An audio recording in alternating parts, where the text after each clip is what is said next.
Bonjour.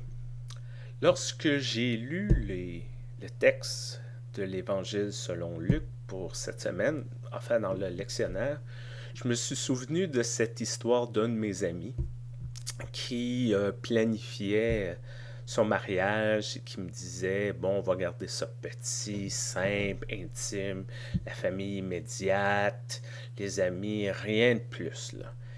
Et tout allait très bien jusqu'au moment où sa mère, la mère de mon ami, est arrivée et elle dit, ben, vois-tu, mes amis de femmes m'ont tous invité au mariage de un de leurs enfants et étant donné que t'es le dernier de mes enfants et le seul qui va se marier, fait que faudrait que tu invites ces dames-là. Et ça m'a fait penser cette espèce de système de réciprocité dans lequel on vit. Ou lorsque l'on invite quelqu'un, lorsqu'on rend un service à quelqu'un, on s'attend que l'ascenseur va revenir. On s'attend que d'une façon ou d'une autre, ça va s'équilibrer. On s'attend qu'il y a quelque chose qu'on va y gagner. Peut-être pas tout de suite, mais peut-être plus tard. On veut pas passer pour des ingrats. Donc on se sent aussi un peu obligé de faire quelque chose. Et ici, Jésus challenge un peu cette vision-là, cette façon de faire les choses en disant lorsque vous faites des fêtes, lorsque vous faites quelque chose, invitez pas les gens qui peuvent vous réinviter. Invitez pas les gens qui peuvent vous redonner quelque chose. Invitez pas quelqu'un en pensant à vos intérêts. Invitez les pauvres, les lépreux, les exclus de la société. Et souvent, les gens d'église, à quelque part, disent ah oui, oui, oui, c'est ça qu'il faut faire. On invite les pauvres, les exclus, les marginaux, puis on va être récompensé dans le royaume de Dieu. Mais à quelque part, cette réflexion-là continue un peu dans le même pattern.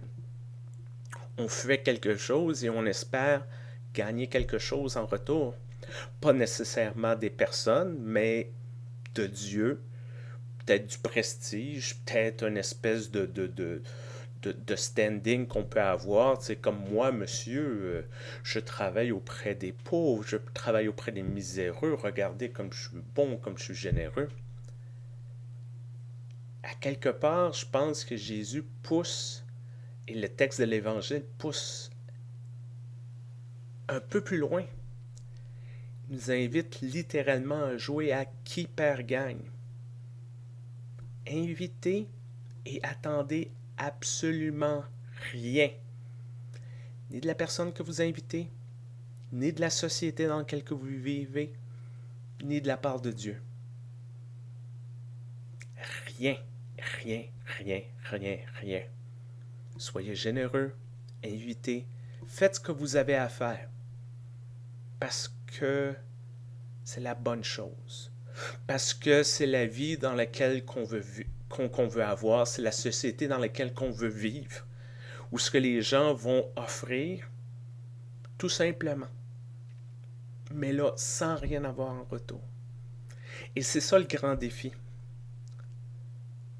De faire ces choses-là et de voir qu'est-ce qui arrive. Et accepter que peut-être dans la majorité des cas, ça va absolument rien changer.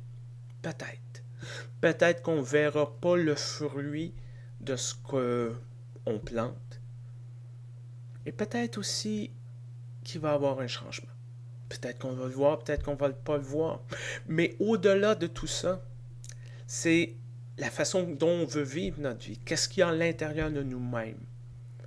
De faire quelque chose, pas parce qu'il y a une récompense au bout. De faire quelque chose parce que c'est ça qu'on pense qui est la bonne chose. C'est ça qu'on pense qui est ce qu'on doit faire.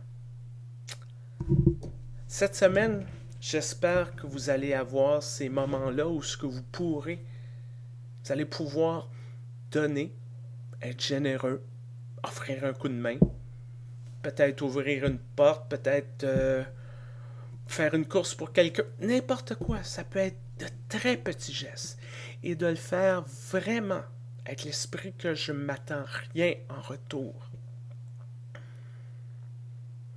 Puis de voir comment on se sent à travers de ça. Puis de voir qu'est-ce que ça pourrait, où est-ce que ça peut nous mener.